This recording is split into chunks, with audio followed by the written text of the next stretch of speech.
name is Daniel Robinson. I attend AC Flora, and I'm planning to major in geology at College of Charleston. Good job.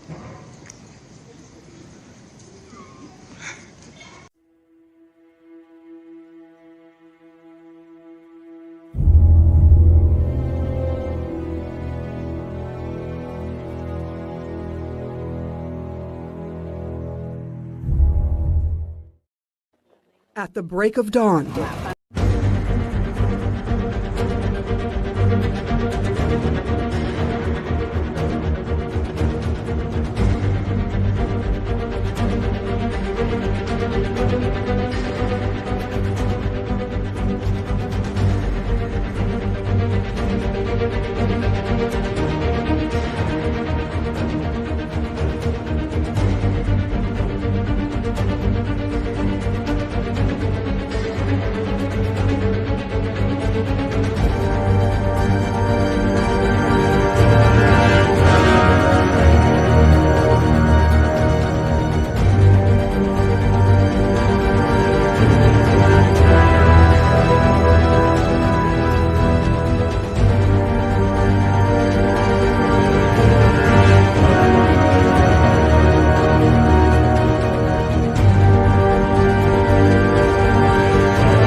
Hello, everyone. Dave Robinson here, father geologist Daniel Cornelius Robinson.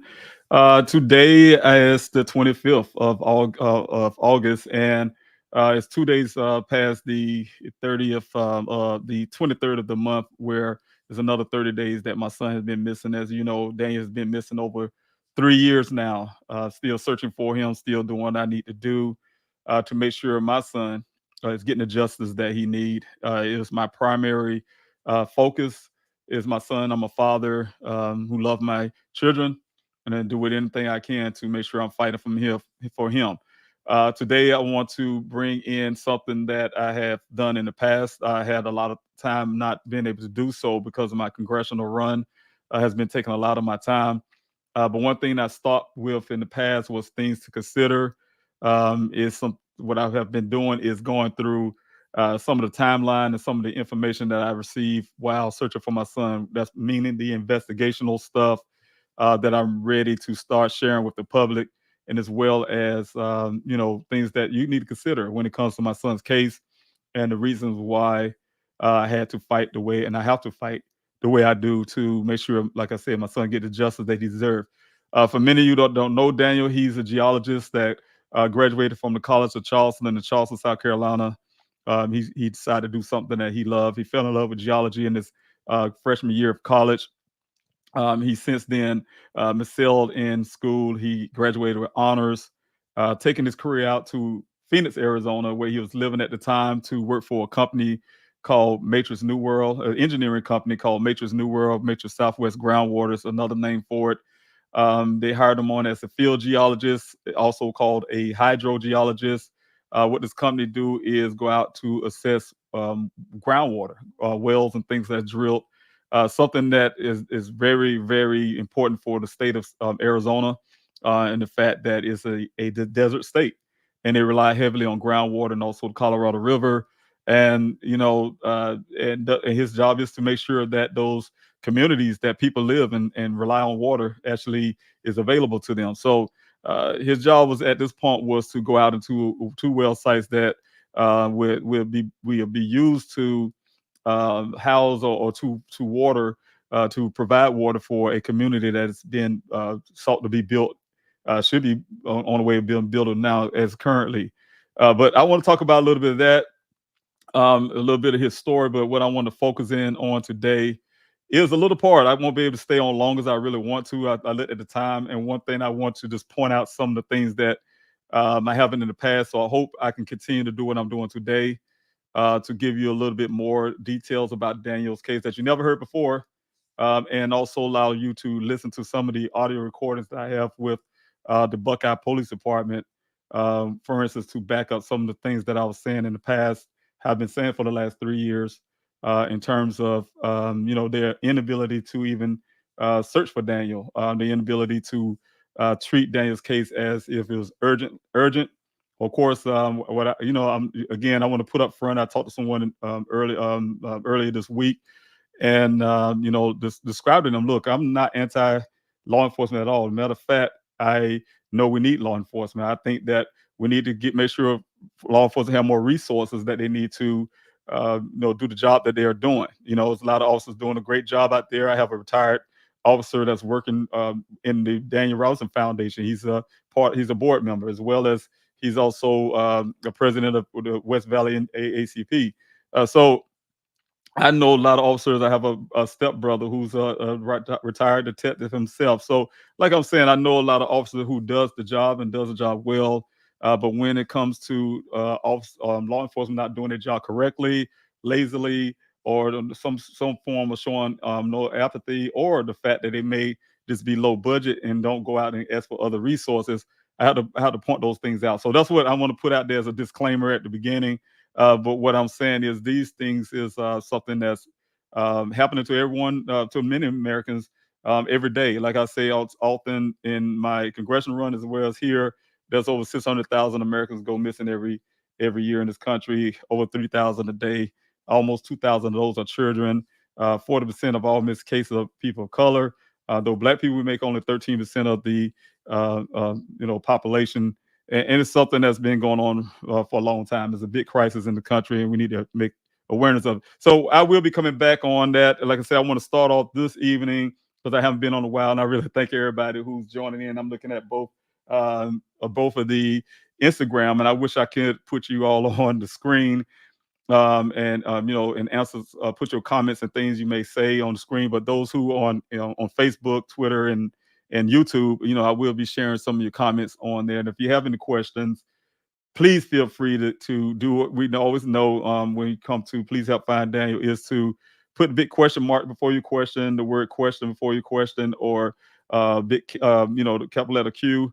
And I would, as I'm coming down the comment section, I can actually identify a question and say and address it in that way. So I want to start off, like I said, with one thing that's very important. Like I said, it's 23rd, this past couple days ago now, and the day is the 25th. And I want to acknowledge, my son is another month, 3 years since June. And so it's been 3 years, 2 months. And just wanted to not really say commemorate, because for me and my family, it's an everyday thing. For my life, it's an everyday thing. Something that I've been battling for over 3 years now. Painful every time I think about it. It was painful even in my run for office to and know that a lot of Americans going missing, and also that families feeling the same way I'm feeling right now. So I want to start off with a prayer, something I have been doing for the 23rd of every month whenever I had the opportunities to do so. And I want to start off with the prayer for my son, that my family and I, we can get those answers that we're looking for, that my efforts will come to fruition to bring my son back home. And also that we're praying for all the missing Americans that's out there, their families that are suffering right now, those who are currently going through, those who've been going through for many years. Just want to make sure we're praying for them. So I will be back on the other end, and I want to start off with the prayer, and then I'll go into things to consider, part 4. We can go through a little part of the police report. Just one little section of the police report. I want to point out some things. I want to let you listen to audio from an officer that I was talking to with the Buckeye Police Department the day after Daniel went missing, and the reason why I say that urgency wasn't there, and explain to you the reason why I say that. And again, stay in, hang in with me. I haven't done it in a while, so there may be some little hiccups here and there, but I'm going to work on it, and we're going to work on this together, and we're going to keep it going. So again, thank you so much for being here. God bless.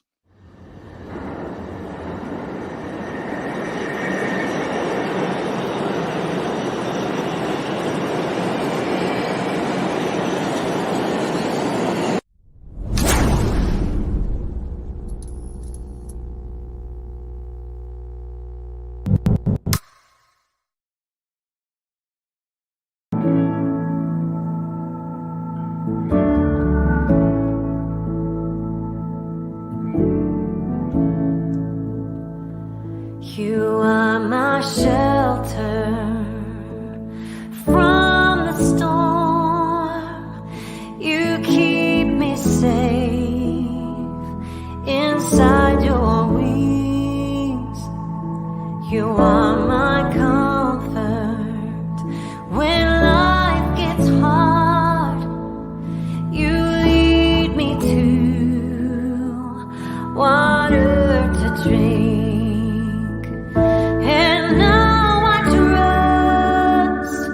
Your gentle hand, even when I can't understand, I know your voice. I'm not afraid, walking with me at the same pace.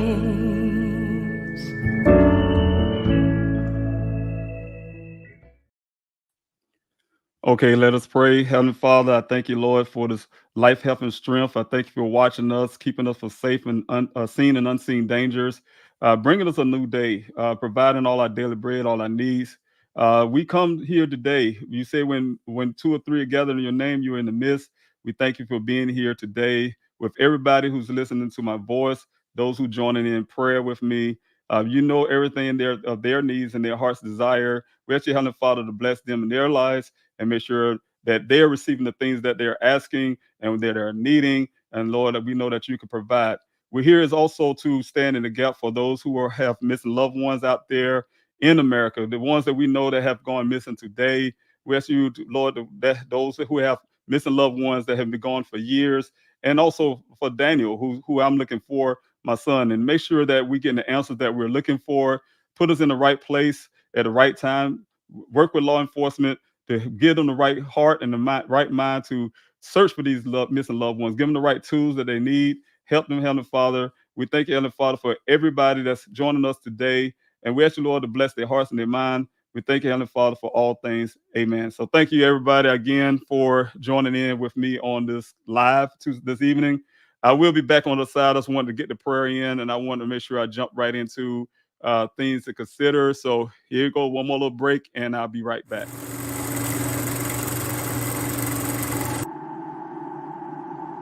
When the lights and camera turn off, I will be here. When the interest and conversation fade, I will be here. When there's no one around, a father will do anything it takes to be there for his son, to protect his family.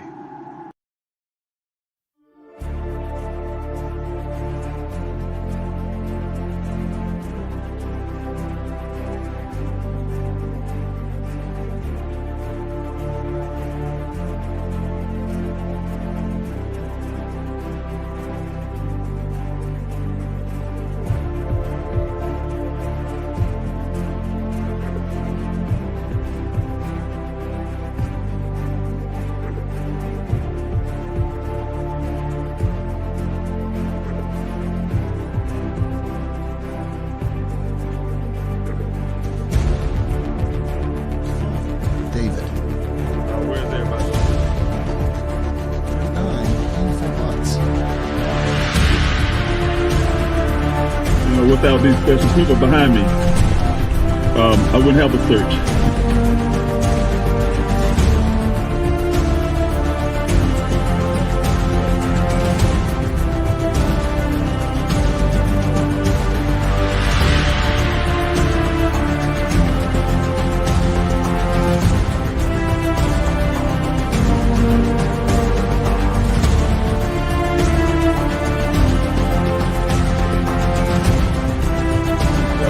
Way seatbelt locked, so we know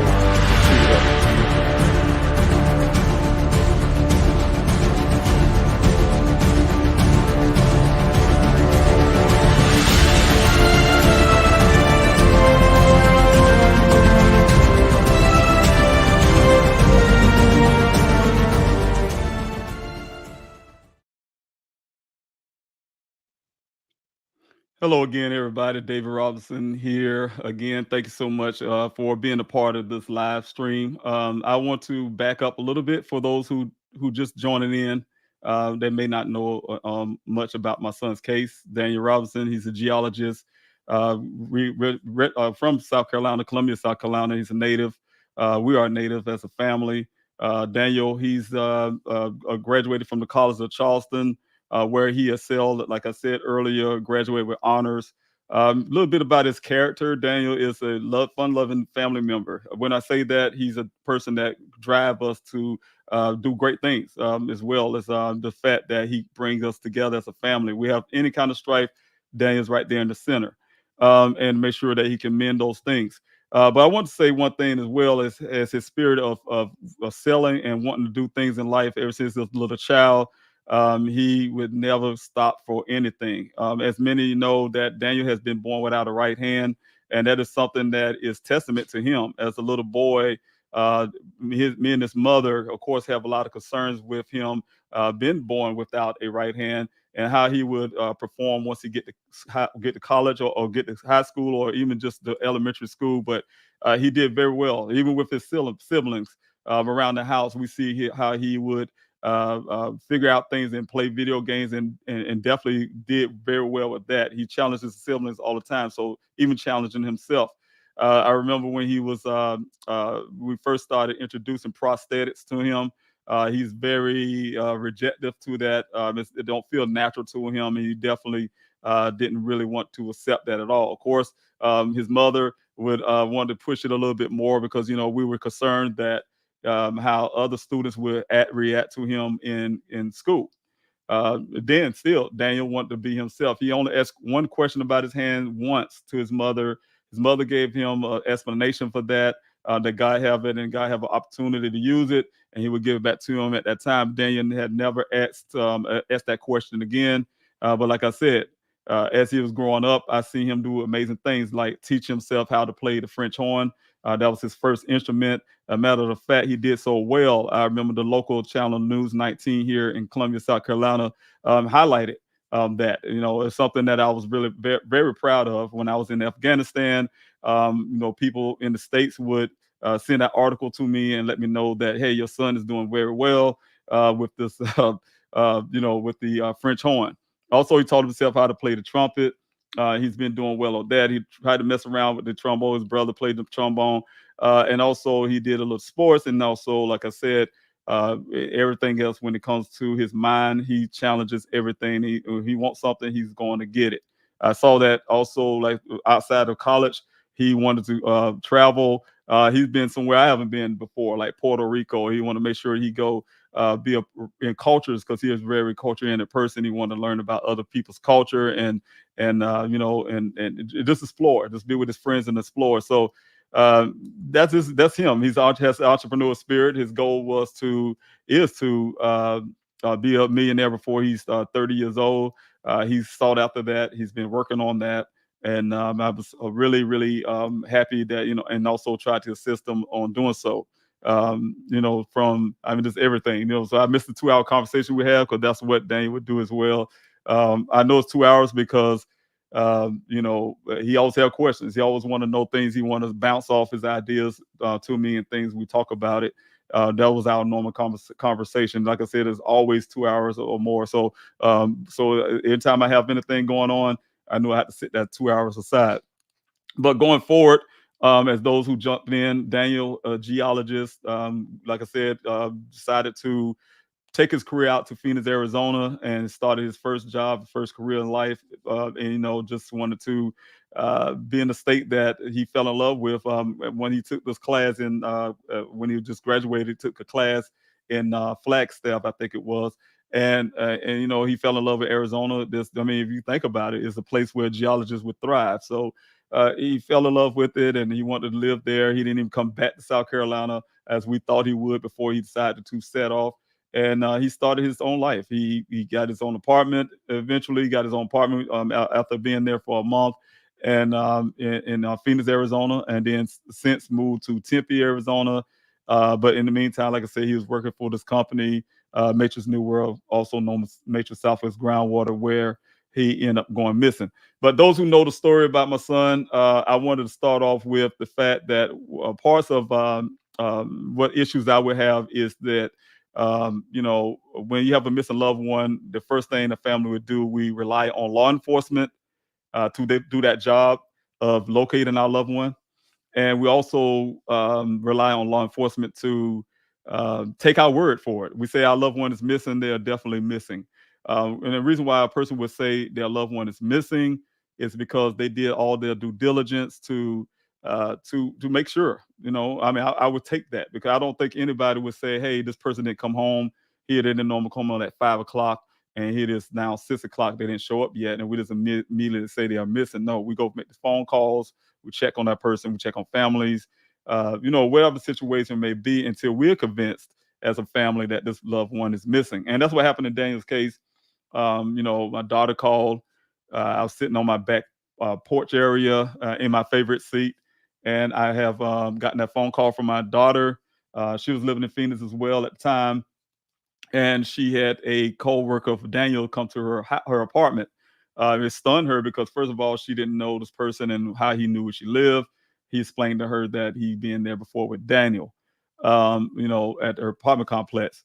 And so, he explained that he was out looking for Daniel because, no one has seen him all day, the entire day. He's supposed to have been at a job site that morning, and he's been gone since that morning. And so, of course, that my daughter is very worried about that. She contacted me here in Columbia, South Carolina. Keeping a level head again, doing my due diligence is something that we definitely not going to say, hey, a person missing. My daughter was really upset at the time. Was able to get her calm and have her to go to Dane's apartment with someone to go to his apartment to see if he was there, see if his vehicle there. She got there. Of course, his doors are locked. She did notice that a light was on in his living room. She could see that through his patio blinds, but his vehicle was missing. Some of the things that she thought was odd and strange to her, because the fact that she see Daniel almost every day. They go hiking together. Matter of fact, before he went missing, they had plans to go hiking that weekend. And so, that was all out of the ordinary for her. And it just seemed strange the way the blinds were at his apartment. So that concerned me, being in South Carolina, warrant that I can at least get law enforcement to do what I call as a welfare check. And I did reach out to the Tempe Police Department for a welfare check. Tempe Police Department declined to do so at the time. And the reason why I want to back up a little bit, it took me a while to even ask for that. I say almost an hour before I actually made that phone call, because I was worried. Sometimes it's being a black male. I'm here in South Carolina. I'm sending an officer to his house as a welfare check, and I've seen cases like that before. And turns out, and this is my belief, my feelings at the time, is that law enforcement, something would turn out that he ended up getting shot by law enforcement. So I wasn't there to watch law enforcement. I didn't feel comfortable, but I did it in a way. Had law enforcement to go and try to go do a welfare check, but like I said, they declined it. Once I mentioned the little information I got from his coworkers, saying that he was last seen around this area called the White Tank Mountain. So I used that word, and I don't know what that is in Arizona at the time.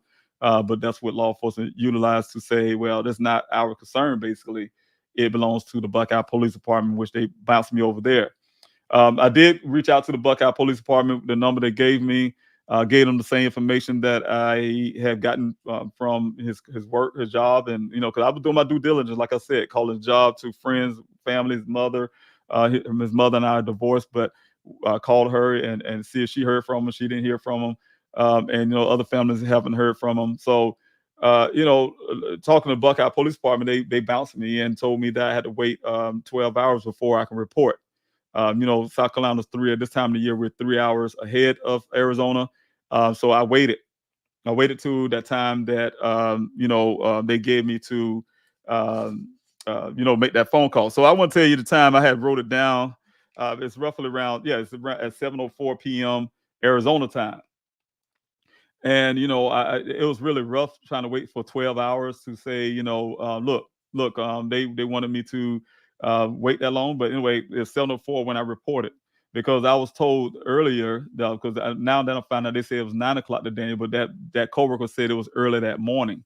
I made me thinking like 7 o'clock in the morning or so. But anyway, long story short, that I did put a report in, told them the time, and they let me put that report in. And that from that point, that's when, after having a long discussion to get Tempe Police Department to do this welfare check. The welfare check consisted of them getting out their vehicle, driving up, getting out their vehicle, walked around his apartment. They reported the same thing.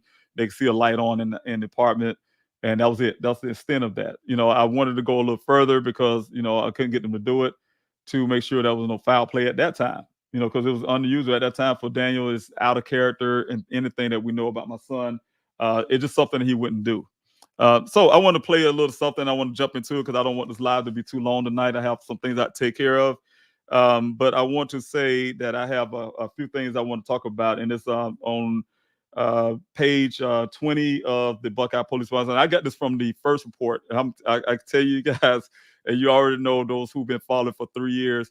Oh man, we are probably up to 5 different reports about my son's case. They add things and take away and fits and all kind of things that are going on over the years. But I do have the original report too. I have all of them, but I'm utilizing this first report for a reason, because I think it's from them changing little things on their paragraph and things like that. This is the exact thing that happened at the time. There's no fixing up the report to make it fit whatever they were saying now and things like that. Is actually what they reported at the time. So that's the reason why I want to use the first report. The only problem is I won't be able to show you the entire report because it's most of it is unredacted. I've tried to redact some things myself, and and I want to make sure that I'm not just put somebody else's information out there as well. And so I want to be careful with those, and also I don't want to get my own information out there. And so I was going to share this with you all. It's going to be a screen share. So like I said earlier, I haven't done everything for a while, so it may be a little glitches here and there, a little things I'm trying to get going the correct way. Just bear with me. But I want to look down here real quick. If you have a tip, for those who listening, have a tip that happened to my son, any information, please utilize the tip line that you see right here. That tip line is something I paid for. It's 24 hours, 7 days a week. Live operators take your call. You can remain anonymous. It's definitely an ability to remain anonymous if you like. If you don't even want to talk to those who answer the call, you don't have to talk to anyone. You can just text the word tip to the same number that you see here, and a form will come up, and you still can remain anonymous. So again, please, if you have information been over 3 years, it's time for a closure. It's time for to become clearly conscious. It's time to say something. So we're looking for that. That's what the tip line is for, that person or persons who know exactly what happened to my son's case. So again, that's what you see there, and I will be posting that back up again. But I want to jump in on that now, and I'm going to put on the screen share here so you all can see this and this police report. And I'm going to start, like I say, on page 20 to avoid some of the other things that to avoid the possibility of sharing somebody else's information. So here we go. All right, on the report here on page 20, as you all can see, start off with this officer. Is Officer Haley. He did this on the next day. It was June the 24th, the day after my son went missing. He wrote a part of his report. And that was on June 24th, like I said. And he started shift around 6 o'clock that morning. He put on his report, started 6 o'clock in the morning. But after I want to start in this area here, but I'm going to read the little part since it's up on the screen. But it says several attempts to locate Daniel through his cell phone was not made, but to no avail. Dispatch advised no information to Daniel's location was known, and no information to his last location was known. With my supervisor's approval, Buckeye PD terrorism liaison officer Brown was contacted and briefed on the situation. Officer Brown checked traffic security cameras, which he has access to, in hopes of locating any information to Daniel's whereabouts. The only information that was found was a photo of Daniel's vehicle, which was taken from the traffic security camera on an Arizona freeway on 530 2021. TLO Officer Brown was unable to locate any further information to assist in locating Daniel. So I want to start right there a little bit because there's a little part of that I want to kind of throw in there.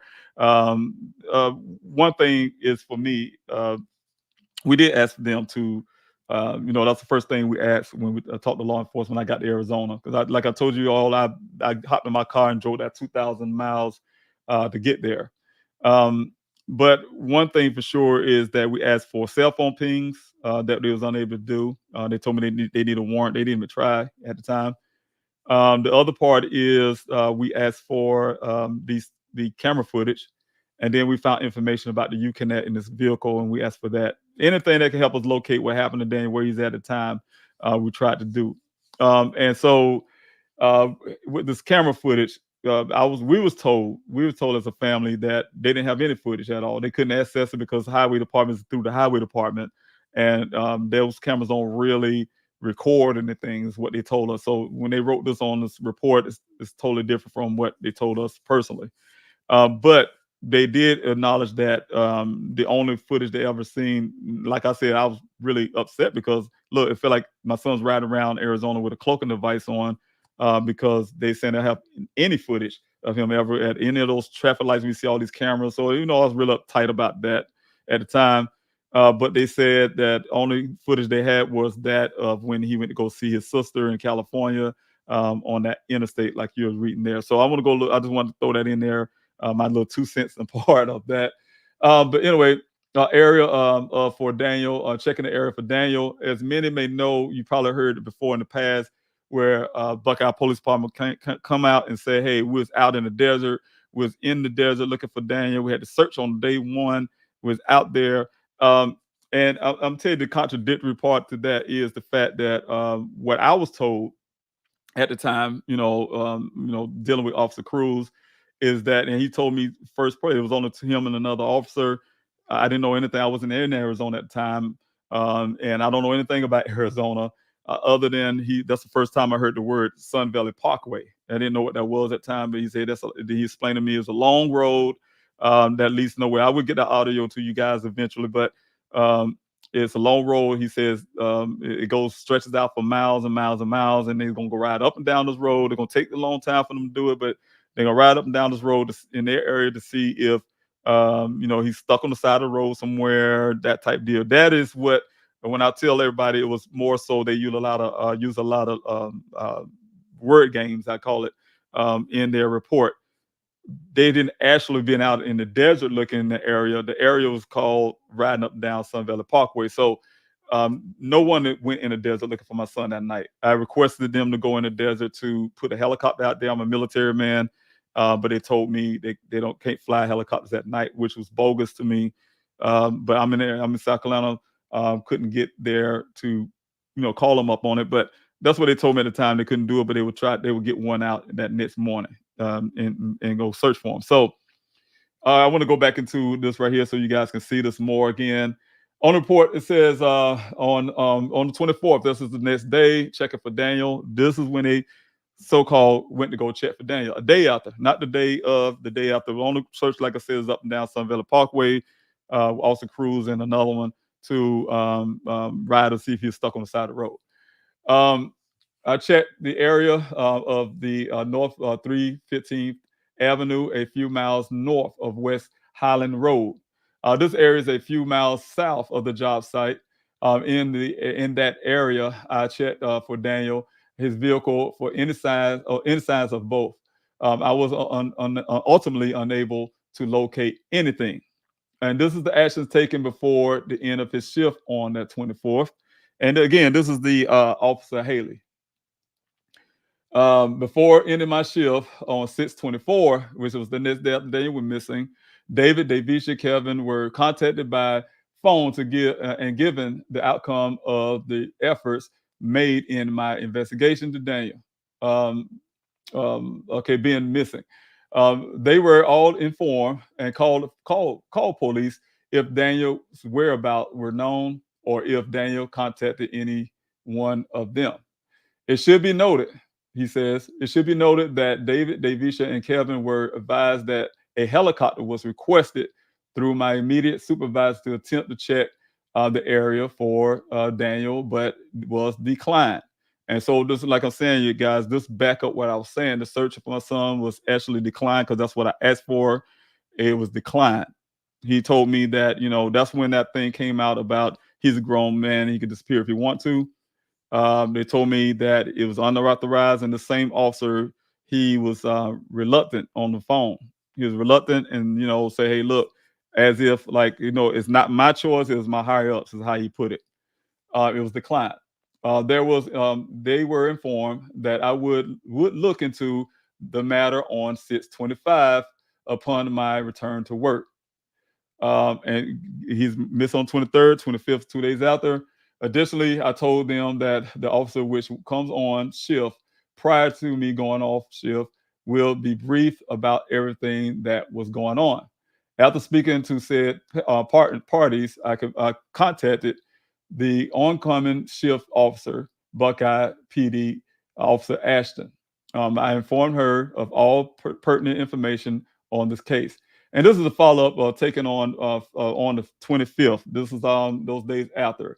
On the 25th, upon my shift start, I was informed that Sergeant Fletcher, my immediate supervisor, that Daniel was still reported missing, as he had been briefed on by the Buckeye Police Department supervisor, which works the graveyard shift.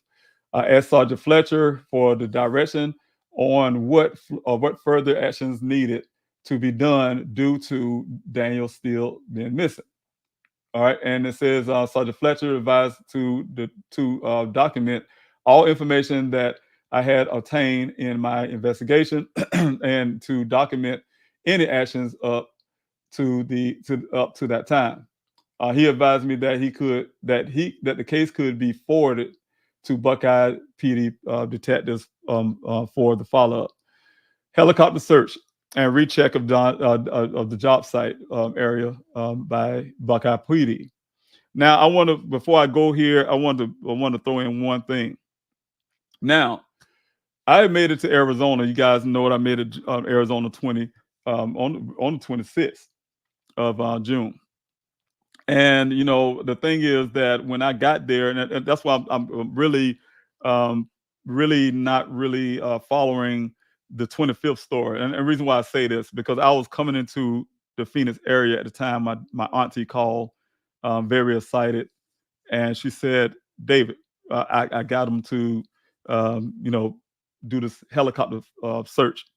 And so, when she told me that, of course, I'm excited too. I'm driving, but I'm excited, and I'm just getting into Arizona. That's on the 26th, like I said, and so the 25th part just don't ring in my head because it was right at the time on the 26th. But if it was on the 25th, it's late the 25th, late night or something, because it wasn't 25th, it was 26th from my recollection. So again, that's something they have in the report, the 25th versus the 26th. Like I said, it was my auntie that actually got them to actually go out and do this helicopter search that's supposed. But I want to throw in some things at the end about the helicopter search. Well, I might as well go ahead and do it now.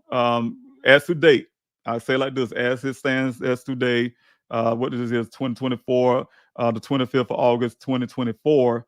There's no record of that flight ever happening. I had put in a FOIA request in 2022. Here it is 2024. They still can't find it. The first time I went with Phoenix Firebird Fire and Rescue, they first told me they didn't have any record of it, and then I guess they found out Daniel's case involved. They then said, "Well, we're still looking for it." And every time I check, they still saying, "I haven't checked in a while." But they're still looking for it. The last I spoke with them. So this is 2024. It don't exist, but they have this in their report. So again, the second part to that backup where I feel it don't exist is that when I made it to Arizona, the story. The first thing I had to do is look into Ken's eyes. This man who says my son was at that well site at 9:00, left at 9:15. He waved all to him with some bogus that he was tired and want to go to Phoenix and all kind of crazy stuff he had to say, and disappeared forever. I had to see a man to look me in my eye to tell me something about my son that I don't believe is true. Something I know is not true. Being a single parent, I've seen Daniel since he's a baby. I know the way he act. And you telling me some things that just don't make sense with his psyche, the way that he thinks. And so I had to look in this guy's eye, and he told me those things that you guys know about. We're not going into today. That'll be on another one. But that one part when he I talked to him about asked him was he there at the well site, at that time. Were you here since my son went missing? He said, yes, I'm here every day. I'm here every day. I said, oh, great. I said, cool. Well, I guess you was here when the Phoenix Firebird helicopter came searching for my son, and the Buckeye Police Department was at the well site. He said, and I wrote it down. I had witnesses there, my daughter as well. He says, no police, no, they didn't come here. I didn't hear no helicopter. This is from Ken. That's word of mouth from him. So, that type deal. So, it's a questionnaire on this part here, but I'm sharing it anyway, giving Buckeye Police Department the benefit of doubt. And so we're going to keep going on that for a minute. All right, here we go. The follow-up I'm taking, like I said, on the 25th upon the start of my shift, I was informed that Sergeant Fletcher, my immediate supervisor, that Daniel was still missing. And as he had been briefed by the Buckeye Police Department, which works the graveyard shift, I asked Sergeant Fletcher for the directions on what further actions needed to be done due to Daniel's still been missing. Sergeant Fletcher advised to document all information that I have obtained in my investigation, and that documents document my actions up to that time. He advised that the case would be forwarded to the Buckeye Police Department detective for follow-up helicopter search and recheck for the job site area of Buckeye PD.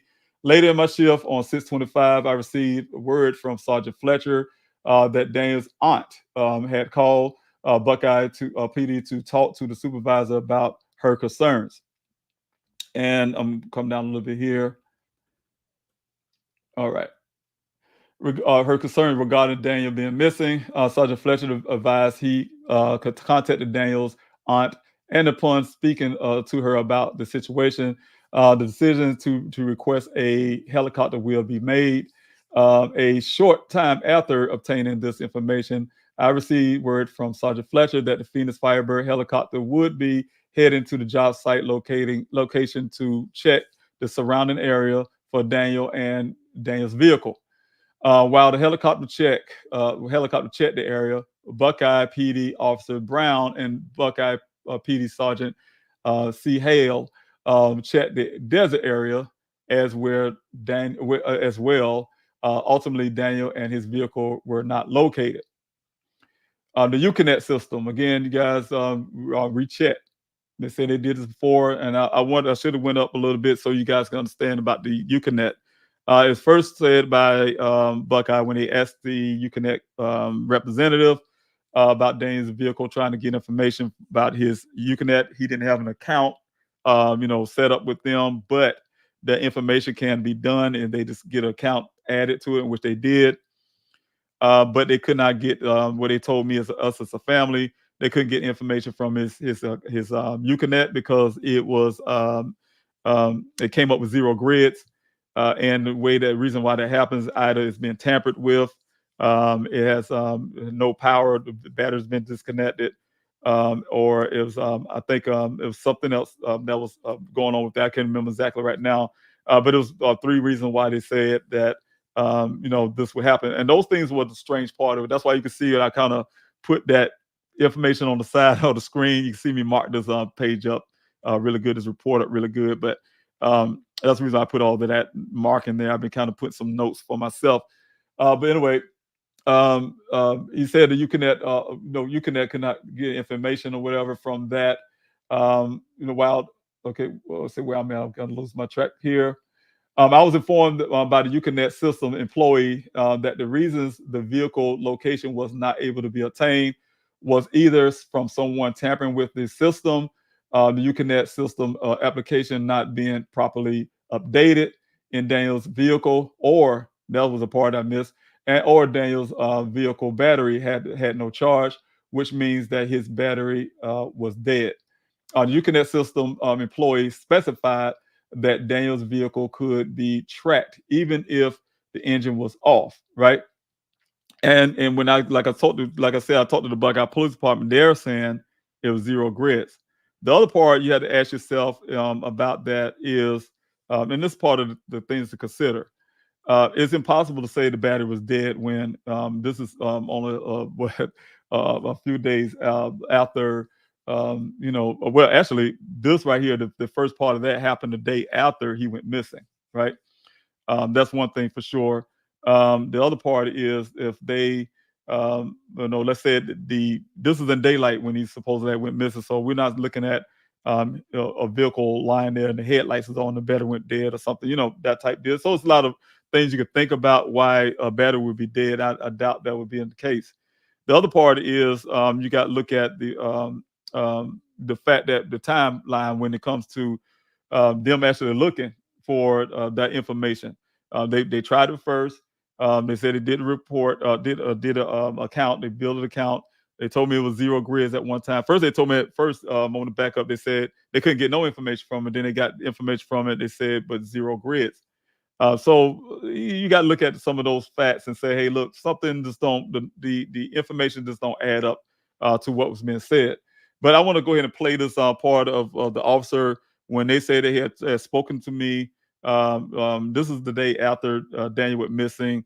Now here it is. I put the report in. I'm going to give you a little backdrop of this. I put the report in, all information about who I am. I'm Daniel's father. And this is part of what I want to say. It seemed of lack of energy, or you concerned about Daniel being missing. I'm not again. I'm not a person bashing the law enforcement at all. I'm just telling you the facts that happened in my son's case and why I'm so hard on the Buckeye Police Department. And his name is also Birchwood. He had a conversation with me, and I had a conversation with many. And I'm saying when I put these audios together, this is first of a lot of audios I will be putting out, which is also Officer Cruz and some of these others that you see in this report.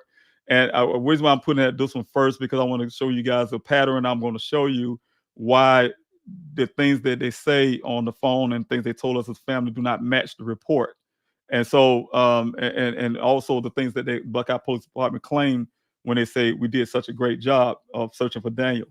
And so what I want to do is play this one video of one audio of our conversation, my conversation I had with law enforcement. I recorded myself talking to law enforcement so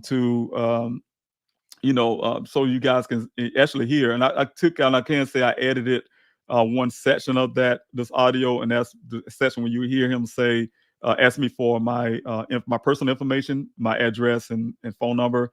Of course, I had to take that out, but everything is still there. So what I want you guys to hear is what you will be hearing is just remember that this is the second day.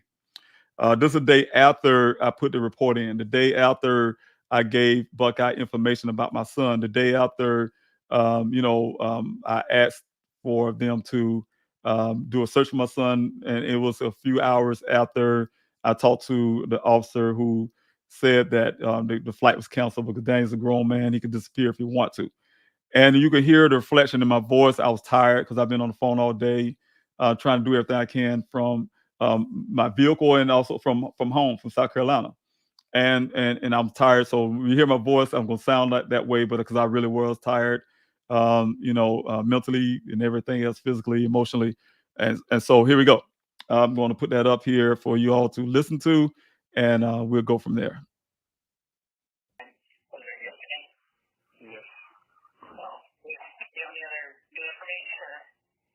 No, not at this time. Has anybody been trying to get hold of them? Yes, we've been still trying to get in contact with them. By phone? Yes, and it's going straight to voicemail, so. Okay, yeah. Unfortunately, we don't have anything new. I wish I had something to tell you, but he's been entered in the system. So if any officer makes contact with him, then we should be alerted, so.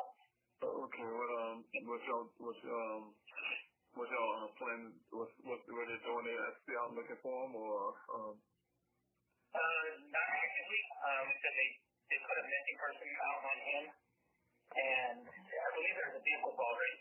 Is Renegade or something like that? Yes, it is. Okay, so if anyone stops him or the vehicle, then they'll be alerted that he's reported missing, and then they'll contact Buckeye, our agency here, and let us know they found him, and we can go from there. But until somebody makes contact with him, that's pretty much where we're standing now. So there's no, I talked to one of your officers, Haley today. He said something they was going to try to look out, try to put a second request for air support, I guess, in a sense. Try to look for him out in the desert somewhere. Because he just, y'all just missed that now, or?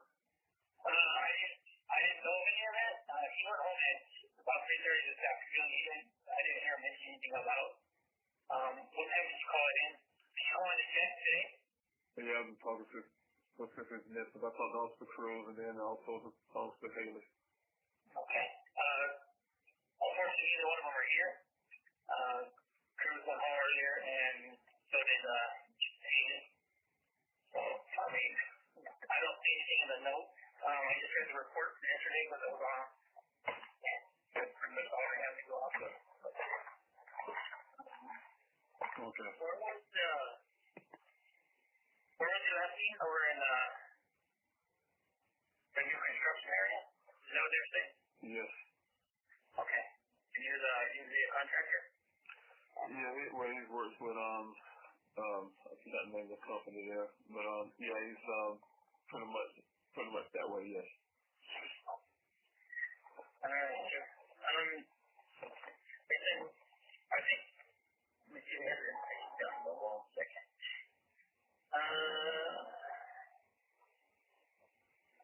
Actually, I don't see a phone number. Can I put a phone number on file for you in case we do have good information?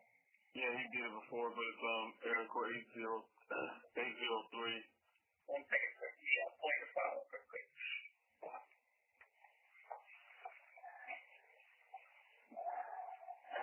Jeep Renegade. I'm his father. Okay. Okay, I'll get a number on file, but I'll put it in 803.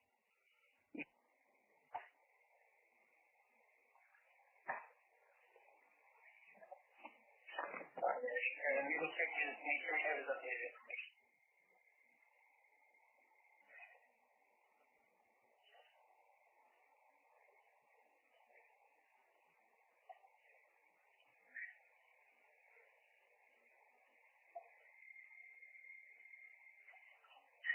And name's Daniel, correct?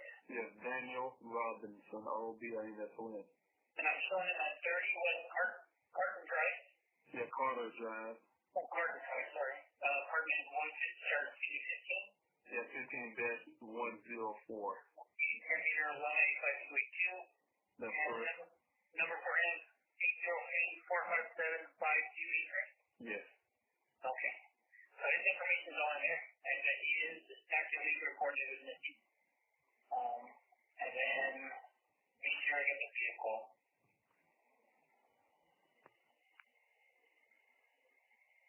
Okay, a 2017 Jeep Renegade. That's correct. And it is. It's like a sky blue or something like similar to that. Kind of a light blue. Right, like a grayish light blue or something. Okay, yeah, it's kind of like light blue. Okay. And then, okay, so we all got to do everything. So everything's up to date. Like I said, we're just waiting for someone to contact them. I just need some advisement. Is that where I can talk to your local news out there and see if they can put something on, some people can look for, like people out in the street somewhere? Definitely, I know there's public information officer. I know what the person's missing for a given amount of time. I'm not sure what the time frame is. They can put stuff out on social media. Okay. I do not know the time frame on that. Because it has been, what, 24 hours? Or more? It's more than 24 hours, almost 48. Once I get done talking, I'll call the sergeant, see about what the standards are for social media posting out. Because I And also, what's your name again? I'm sorry, I was writing all that stuff. It's Officer Birchfield, Birchfield. Okay. All right, thank you, sir. And then it's important to contact the local media and so Okay. on your behalf. All right, that'll be on some kind of database I can draw from? For him being a missing person? Yes. It's a national database. I'm not sure that. Okay. I'll try to see how I can look that up. I'm curious. We refer to it as NCIC, which is a national missing person database. Okay. So if anybody contacts them within the United States, then you contact report missing. So. Yes, sir. All right. All right, thank you for your time. You're welcome. Yes, sir. Bye. Yes, it is.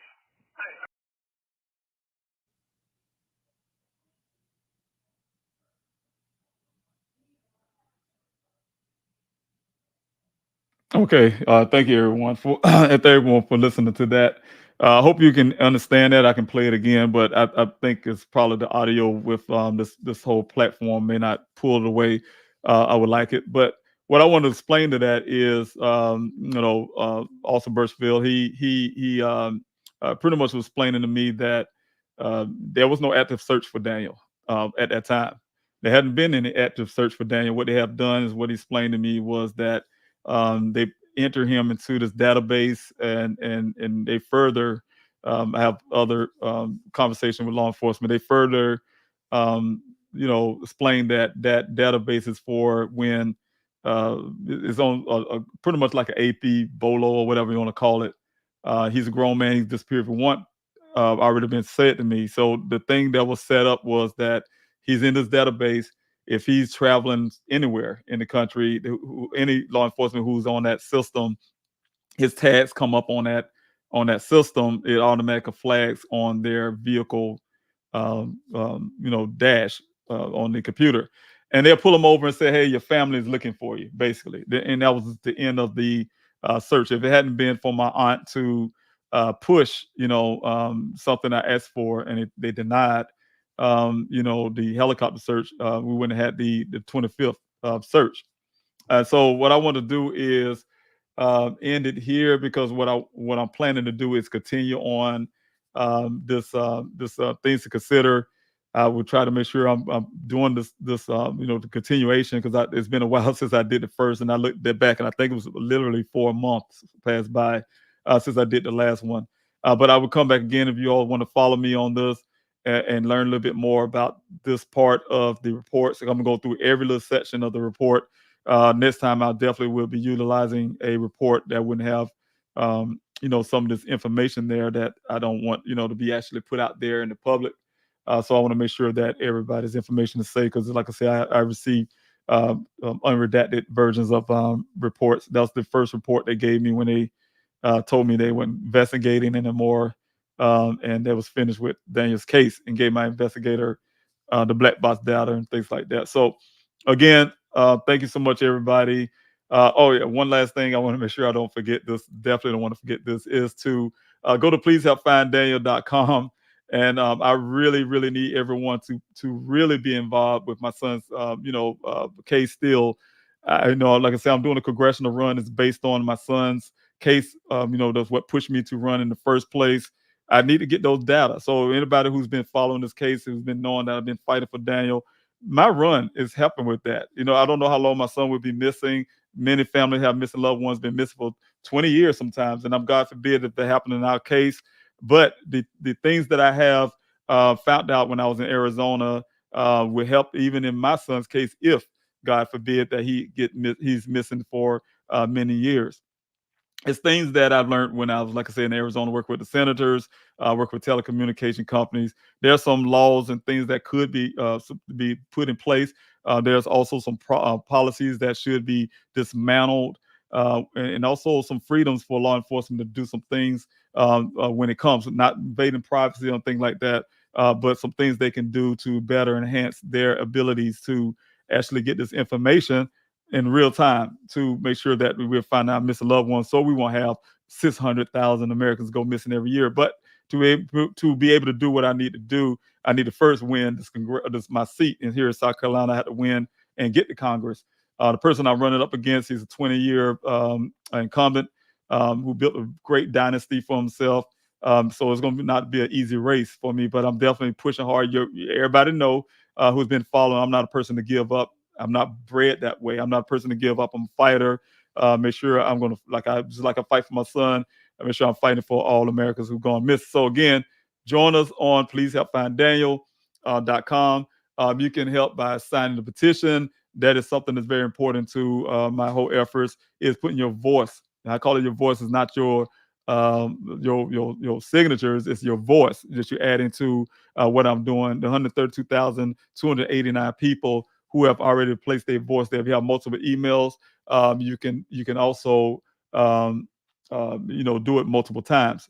Again, so just want to say thank you for those who have done that and put your voice there. We need to continue actually doing that. So when I talk to law enforcement, I talk to those officials, I say, hey, I have these Americans who has my back. Also, we have the donation tab. That's when I utilized that more when I was actually out there searching. So the way you can actually help with donation is to print out these flyers as a form of donation. Excuse me, as a form of donation to the campaign. I'm saying campaign. I'm getting these things messed up. It's a form of donation to my efforts to find my son. And and the donation part comes from when you actually printing these flyers out. I know it costs money, and so that's what I'm saying. It's a form of donation because look, you're printing them out yourself. You're helping with the resources when it comes to printing. I've printed out thousands of flyers, and they're costly. And like I said, when you're doing it yourself, I know it costs you money to ink and paper and everything. So that's a form of donation. So when you do that, I want to say thank you so much for your donation. So again, back to the main screen here, you also can request flyers. This for those who may not have that funding to to help in a donating way by printing these flyers. You can request flyers. These are free of charge to you. It wouldn't cost you a dime.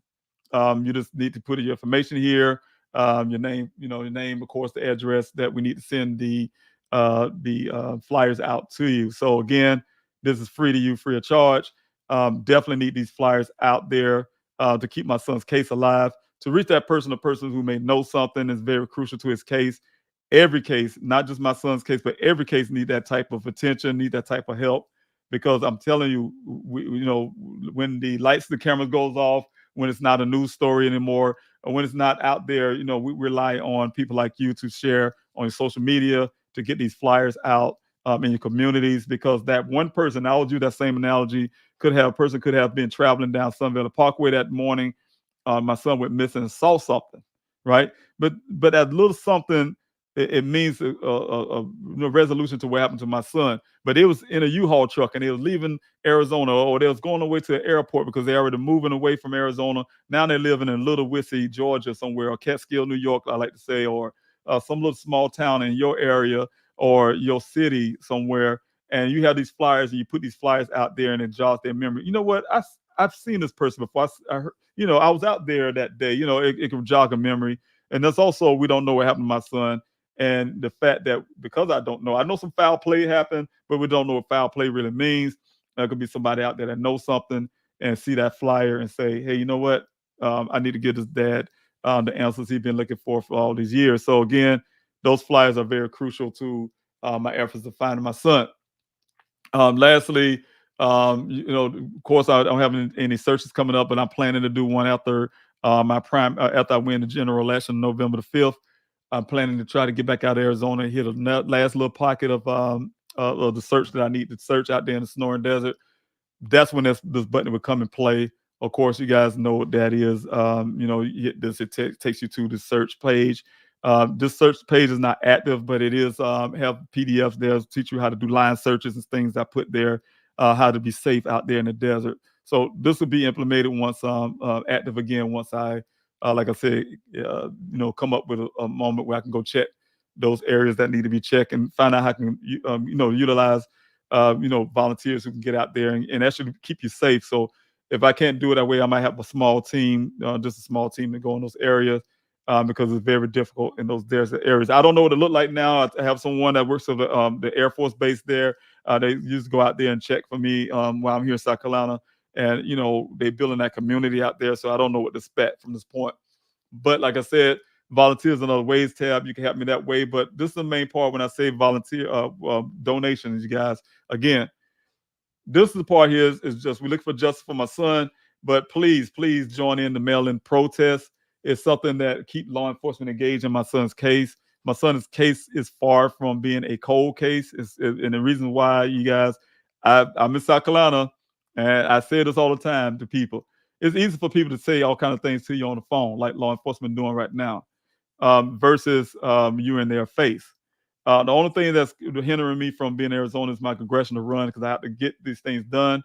But I'm talking to law enforcement to encourage them to do the forensics that we need done in this vehicle, on a vehicle, the airbags, you name it, to get the answers that's there. These are things that are sitting there that law enforcement refusing to process. They're refusing to process the clothing that we as a family, they don't put that in a report. We as a family don't identify those clothing items, and they're saying it's my son. We want them to process and see if it's indeed his. We want them to process the airbags, all the airbags they deployed, suggesting some other people's in the vehicle. We want to see DNA that the airbag pull off a person that I have in my possession as well. Also, the fact that the red transfer paint on the vehicle. I mean, there's a whole avenue of that. Also, the information that we gave to law enforcement about someone that I had law enforcement. When I say law enforcement, it was the Tempe Police Department. I was able to convince them to do, like they would say, a favor for me, to do forensics on his electronics, that yielded information about Dan's apartment, that someone's in his apartment after he went missing on the 23rd, searching around on his computer for some things. And we want to kind of actually show that as evidence because it matches what my investigator found in the apartment, of evidence of someone tearing up his room looking for something. So someone was in there. We didn't have a timeline, but then we got the timeline based on the evidence and information we got from the Tempe Police Department who did that forensics. So they're sitting on it. They're patting themselves on the back to the public. We did a great job, and that's it. We're not spending any more resources on the Daniel Robinson case, is what I take it. And the reason why I can take it that way because they haven't utilized the information that I have available for them. And the other part is they say they did a swabbing of Daniel's steering wheel on that vehicle. Under my request, you guys, at the time I was in the meeting and I demanded because they didn't do any forensics at all, and I asked them to do some fingerprinting. That's all I knew to ask. But they told me what they did is they swabbed the steering wheel, They swabbed the steering wheel, swabbed the shifter and the door handle on the driver's side. And they were satisfied with that as forensics work. And they said, and they waited over a year in 2022 after that and asked me for a razor after they know that I dismantled Daniel's apartment finally because we couldn't afford to rent anymore. And dismantled his apartment and put his things up. And they asked me for a razor to compare whatever they swabbed on that, shifter, and they said, and see if it's Daniel's, right? And I haven't heard anything to date. Here it is 2024, and there haven't been anything processed on even the swabbing because they're done. They're patting themselves on the back. They're done. They also have the FBI back in there. I'm done. They did such a great job in this. I'm going to put his name out again. His last name Akil. So he's the person, the agent in charge, I guess, special agent in charge, whatever he is, rank wise, in the Phoenix field office of the FBI. So again, that kind of stuff is the problem when we have information there that law enforcement actually can let sit down the corner and then let those things die out. So again, part of what I've been saying over the years now is that reason why I've been fighting so hard with law enforcement is the fact in my mind, and it's coming to truthfulness, is that I've said this at the beginning. What bothers me would be they make my son a cold case when it's not, and this information sitting here and it's been it's been in jeopardy to being lost forever. I can't afford to pay for the stuff forever, and they know that. And so they can say, hey, we have no more leads to follow, which they do, but they're refusing to do it. And they can easily say, well, this is a cold case. They can deem it a cold case status And the way I was visioning in my head is that they put that file in a box, a paper box or something I see on TV. And they put it in some dark closet they got in the police station, some dark closet back there somewhere, and say, well, we don't have no more leads to follow, nothing to do on it. Then that same detective retired from that department, from the Buckeye Police Department, and he moved on with his life. And then here there's a new detective come in, don't have nothing to do, really good guy, pull that old file off the shelf and say, hey, I'm gonna try to crack one of these old cold cases. And then he crack it in a week, find out what happened to my son. That's what I worry about, is the fact that there's evidence there that can be processed. It's as simple as processing it. And the crazy part with the Maricopa County Sheriff's Office, Sheriff Skinners, for those who live in Arizona, he's coming up for re-election. He so much as don't even want to talk to me. He sent me a generic letter stating that it's the Buckeye Police Department's case, though that my son went missing in Maricopa County. The fact that my son paid taxes for that facility that he has there, it's called a rapid DNA testing center. It's faster than the DPS in Arizona. He refusing to utilize that system, that operation, to process my son's vehicle properly, process the airbags, process the clothing, just to put that stuff so I can get rid of stuff and stop paying money every month for storage fees and things like that. To put it on paper, get the stuff done, get it done and taken care of. And that way, if things come up in the future, they already have that DNA information, right? They refusing to do that. For what reason? I do not know. And so that's what I'm saying I'm fighting for. So I really need everybody to constantly stay engaged in my son's case. Don't let them off the hook. And the reason why I say this, because I know you all don't see me on here a lot doing a bunch of lives. Again, I'm saying it again, I'm running for Congress, and the congressional run is for my son. It's for the thousands of Americans that go missing every year. It's for the people of South Carolina that I will be representing in my district. And also it's for like I said, the nation at wide. So I really need the support there and that avenue as well. But what I'm saying for you guys, for everybody who's been following, please help find Daniel, is to help me keep my son's case alive by sharing, by getting these flyers free of charge for those who want to print them out. Thank you for the donating by printing these flyers, and and everything else everybody have been doing in the past. So again, thanks so much. I would go lastly before I jump off everybody. I'm going to jump into the comment section because I told everybody I would do that. To answer some of the questions, or just put some of your comments up here at the top. See if I have any. Thank you, Sammy, for being here, joining in with us. Thank you, Jennifer. I really appreciate it. Did his company ever offer help to you? And they have the owners. And I want to tell you all this too as well. Daniel, the owners of that company, Matrix New World, their son is Daniel's friend. They college buddies. They went to college together. That's the reason why my son knew about that company. He introduced Daniel to his parents' business, and they hired him on as a field geologist, hydrogeologist. But yeah, they donated to my efforts out there to search for Daniel, the owners. And also I don't know if it was a mandate or something that came from the company, but I know a few workers from the job, Daniel's supervisor, used to come out to the searches at the beginning to do, kind of help out, direct people into the areas of the desert where I was meeting them at and things like that. And also they was doing a lot of hiking and searches of their own, with us in our, when I say they own, they kind of group together and do the searches, as a group out in those areas where the well was. So again, yes, they help in some aspects on that. Only problem I have with Matrix New World is the fact they didn't go look for him when he went missing. They didn't call law enforcement to go search. I had to drive 2,000 miles to Arizona to go search for my son myself.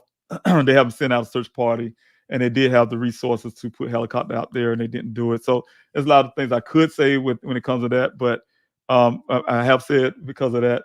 But what I'm saying is that they did something. Like I said, they even offered to office space for me to utilize in their office to run my searches out of. So I didn't accept that. Of course, it was was a conflict of interest at the time. Not knowing what happened to my son. I don't want to be family cozy up with the job. At the time. So that's what I declined that. But Tracy, thanks so much for being here. Hello to you. I really appreciate that. Promise, Rose, thank you so much for being here. Good evening to you. You also said always sending up a prayer for Daniel every time I think about you all, and we definitely need it. We constantly need those prayers. So thank you so much, Promise, for that. Also have Catering Winch. Thanks so much. Good evening, Mr. Robinson and Chet Peeps. Thanks so much for being here on the YouTube side. Tracy, thank you so much for being here as well. Let me see. I'm gonna get this right here real quick.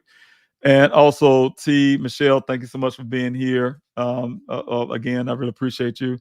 And let's see who else I have here. It's Pat again. Thanks so much for being here. Hello, I pray for Daniel every night. Thanks so much again. We need those prayers. Thank you, Boo, for being here. Thank you, Tony, for being here. 808. Great to catch a live. Yes. I know it's been a while since I've been on. I really appreciate everybody who's joining in. I'm losing my voice. You can hear that. Also, Mr. Robson, you are an amazing father. Thank you so much. I really appreciate you. I'm so sorry that you and yours have gone through this. I've heard you and about this case on Grizzly True Crime. Yes, Gisla K. That's my girl. Yes, I really Gisla helped me out a whole lot. So you're Grizzly, I'm assuming. So thank you so much for being here. That really put a smile on my face. Prayers to you and yours. Answer soon, hopefully. And I want to say yes, Gisla is a great friend of mine. She's a person who's been helping from day one. Early on, so y'all check out her podcast and things. Grizzly True Crime. She's been very helpful to me. Helped me. Matter of fact, with this YouTube channel for Police Help Find Daniel, she's helped me set that up. Helped me get started with the podcast of things and things, all the way from during the time she was living in the Netherlands at the time, and helping me from there. So also Esther, thank you so much for being here. Constantly being here. I really appreciate it. Yeah, you're present. Thank you so much for being here for a long time, supporting my efforts to find Daniel. And also No Go Niece, thanks so much. Hello. I'm so glad you are still talking about this. I have to. He's my son. I have to fight for Daniel. Daniel have a voice right now. And I have to step in that gap for him. That's what a family, a father, a parent would do. So just want to make sure I'm doing everything I can. I don't care, how old my child is. He's mine, and I make sure he's okay. Sunset, thanks so much for being here. I really appreciate you again. Thank you, Esther, again. Truth will be illuminated. It will. All things come to light. And also Jennifer Russell, you are amazing for keeping up the fight. Please take care of yourself. Rooting for you from Michigan. Thanks so much. I have family in Michigan, Ecorse, Michigan. But just want to say thanks so much for being here, Jennifer. Also, Esther again, David and Goliath. That's right, Daniel and the Lion's Den. I want to make you laugh. I was Esther. You put David and Goliath. It's kind of ironic you did that. I have one of my campaign persons for David Robinson for Congress campaign. And I'm going against a person. His name is Joe Wilson. He's a incumbent, like I said, 20-year incumbent. He's the person that many of you may know that actually went out and called President Obama a liar at the State of the Union address. So he was like thinking about my name, David, and you put Goliath there, but we say David and Joliath. So it's kind of ironic you put that. I thought it's funny. But anyway, Daniel and the Lion's Den. Yes, Daniel is his name. As a matter of fact, his name is Daniel Cornelius. We purposely gave him that name. His mother and I gave him a biblical name because we saw something in Daniel at birth, and wanted to make sure he had those names that have meaning. What I was taught as a young man is that every name has meaning. That's why you have to be careful what we're naming our children. Is what my pastor bishop was said at the time. But just giving Daniel a name, a strong name, and so a name that has meaning and a purpose. So that's what he had his name, Daniel Cornelius. Cornelius is the first Gentile. I want to go into the Bible stuff, but you guys know those who read the Bible. Also, Brooke, I'm praying for you and your family always. Thank you so much, Brooke. I really appreciate it. Heather L., thank you so much. Prayers to you and your family. I really appreciate you too. Thanks so much. And also Esther again. everybody, thank you so much. I think we're at the end. I don't see any questions. Anybody didn't have any questions? If you ever do next time on this live, please feel free to do so. Like I said, the way you do it is to put a capital letter Q there before your question, the word question, or a big question mark, where I can see those. And, I answer those questions accordingly. So, again, it's very wonderful to be able to talk to some of you who have seen a long time, who's been joining in on these lives. So I really appreciate your time. I appreciate your prayers, your help. I mean, everything matters when it comes to fighting for your loved one. And I want to say, lastly, don't forget about everyone else. It don't take a moment to share a missing loved one case, a missing American case. And don't call them missing persons, please. They are missing Americans, and with their family members. And like I said, all you have to do is, I mean, they're all over the internet. You'll find a family who has a missing loved one. You'll see it somewhere. It's simply to take a couple seconds just to share. Just hit that share button and add it to your social media platform. You'll be surprised how that one act could mean a lot to a family member, to the family who want to get their loved one name out there. I was fortunate. To find an avenue to get Daniel's story out there. And those minutes say, hey, it's because of the Petito case. They wasn't there when I had to spend night after night. I barely got sleep. I was lucky to get 1 or 2 hours sleep at night. Posting, built the Please Help Find Daniel website, the first thing I did, as well as his social media platforms, and get his name out there. Push hard every day, talking to local news to get his name on his story out there on the local news, all without the help of law enforcement. And definitely wanted to make sure that got his story onto a level where it was picked up by someone that came on, and they really gave a boost. A lady came on and shared a post that I put out on Twitter, and it went viral. That helped. And also the fact of reaching out to Joy Reid's page and some of these other celebrities, pages where, they had the blue dot. And my method was to not hit them up, but hit their family members up. And then the word got to that person. So like Joy Reid, for instance. And then from there, it picked up because of the disparities they see in missing American cases. So just wanted to say, it's hard work. Not everybody get the opportunity to do that. I talked to a lot of families that ask me how. I tell them those same things I just told you, but it's never ever guaranteed that these stories will make it to a point where people actually hear about it. Is what I'm saying. So please, it takes you to hear about it. It takes you to see a story that come up on your social media timeline or somewhere, and you can say, "Hey, look, let me share this story to my timeline." I mean, just share it. You share it, I promise you, it can help get that person's story out there, because they may not ever get on the news channels or anything else. So there's a lot of families I talk to. Their loved one never been heard of. The case have never been heard. And think about it: 600,000 Americans every year, 2,000, 3,000 a day. So they have never been heard about. So it's up to us to share those stories and get those stories out there. So again, thank you again. I appreciate it. Tip line's on the bottom right here. Please don't forget everything I'm doing for Daniel. It's continuation. It's not stopping. You may not see me here for a while because of the congressional run. I'm doing a lot to try to focus on my run for Congress to make sure I win. I need your support on that too, but I'm not talking about that tonight. I'm talking about the support for my son, and need you all to, please continue to share his story as much as you can. And posts I put up there, if you want to just share those as well. Please ask for those flyers. That's going to make a big difference. And also, if you can, join us on the mail-in protest to send to these law enforcement agencies to make sure that, and I think I forgot to do that real quick. I forgot to actually show you how to utilize that with the agencies. So I want to go back real quick. I'm supposed to be jumping off real quick, but I want y'all to see this real quick if you can. And to, let's see if I can go back here. Yes. Come down here to the, I went backwards. I went back. Let's see if I can go back here. I missed the page somewhere. Oh, here we go. Mail-in protest. These are the PDLs. So this is like something I want to utilize when I was actually going to do a in-person protests. And this will be on the picket sign when I'm planning. If I can't get in resolution from Sheriff Skinner, this is going to be at the Maricopa County Sheriff's Office where I'm do a sit-in, as well as the Buckeye Police Department, to get them to transfer Daniel's case, and as well as do this forensics. But these are the PDFs that you'll be downloading. You're sending it to the Buckeye Police Department. This is the addresses here to Chief Robert Sanders, who's the chief of police now, took the place of Chief Larry Hall at the time.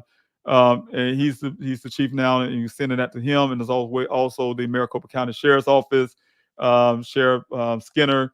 And when you send these PDFs, it sends a signal to them. And that's why I said it's a form of donation, because I know it costs a stamp, it costs an envelope, it costs ink to print these PDFs out, these PDFs here, to send to these officers and let them know, hey, I am a person who's still into Daniel's case. You're not going to forget about Daniel's case.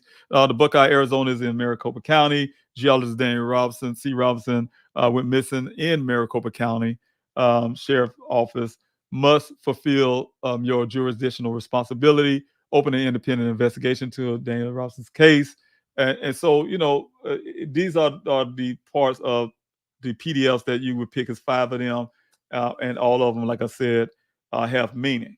That will go into, you put them in an envelope and send them out to these departments. If Daniel was a cop, what would justice do?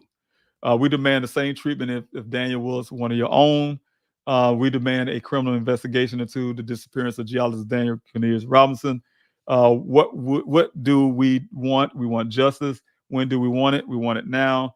And we want to make sure we're getting justice in my son's case. I want to make sure I'm getting justice in my son's case. And I'm going to continue to fight, and I'm going to keep pushing this thing until I can't anymore, until I get those justice that I'm looking for, justice that Daniel deserves. So again, thank you, everybody. I'm going for real this time. Take care of yourself, and I really appreciate each and every one. I love each and every one of you. Thank you again for your constant support and love. Take care of yourself.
At the break of dawn, in the middle of the Arizona desert, a crowd of strangers meet for one purpose.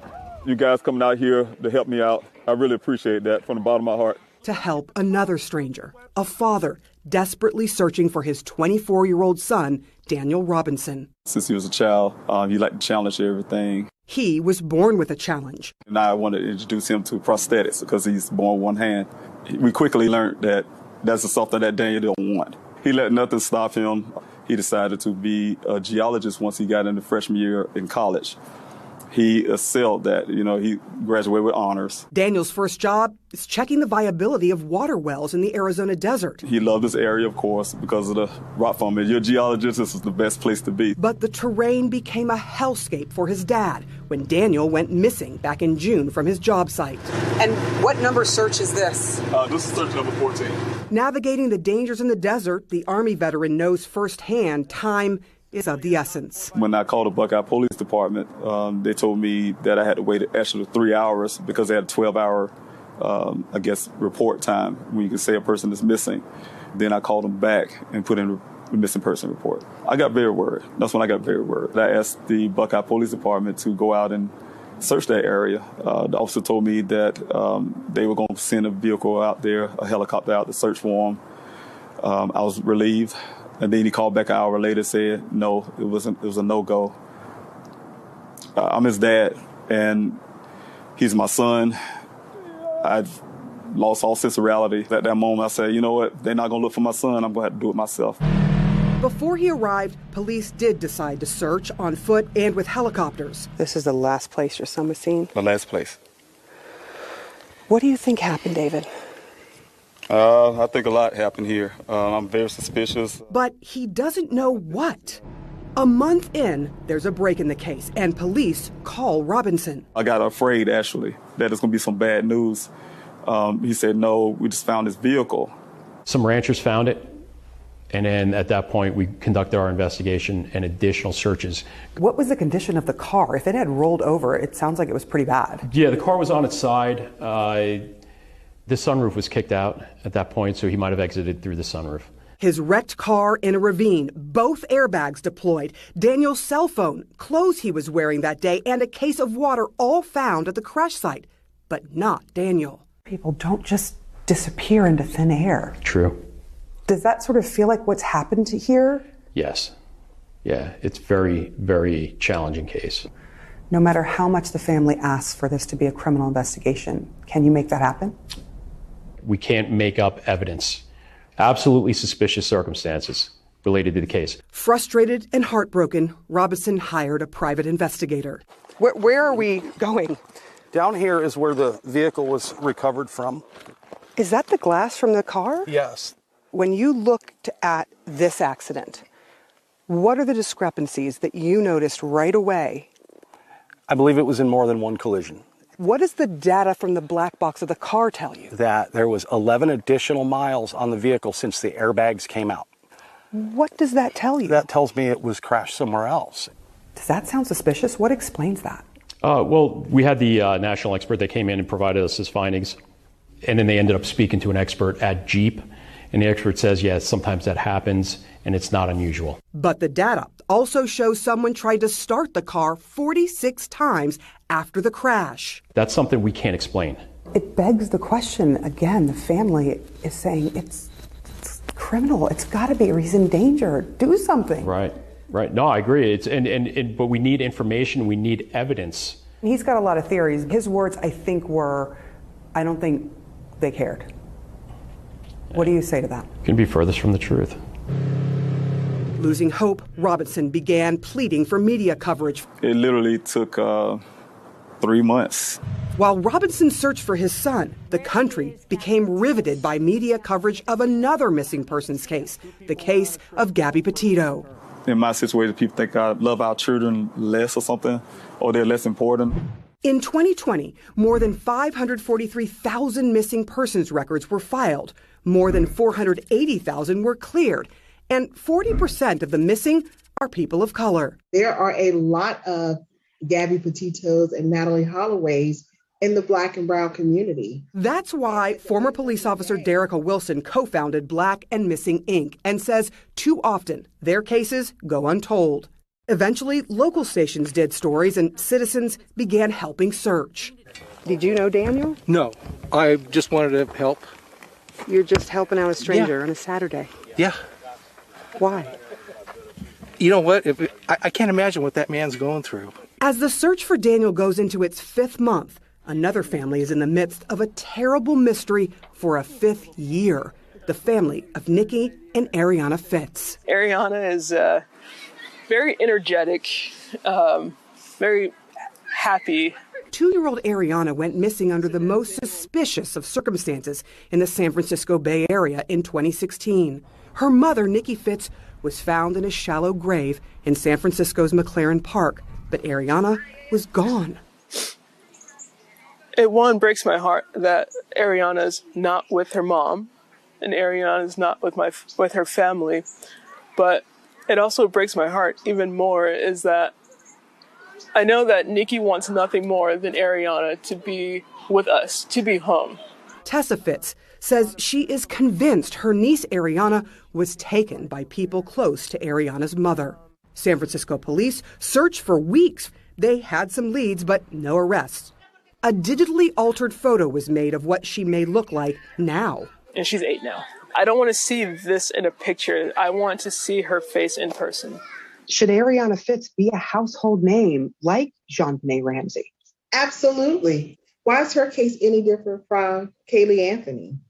I can tell you, the color of their skin is the only difference. For 5 desperate years, the family has continued searching using flyers, social media, and Black and Missing ink. Do you think it has anything to do with color? I try not to put myself in the mindset of the race issue with her media coverage. All I want is for there to be the media coverage for her. I think she deserves that. The Fitz and the Robinsons want only one thing, with hugging their missing children once again. Do you think that Ariana is still alive? I do believe that Ariana is still alive, and it would mean everything to me to know where she is and to find her. I wait for that day every single day. I believe that day will come. How long will you search? Till I find my son. I have to. I mean, he's my responsibility. Sarah Seidner, CNN, Buckeye, Arizona.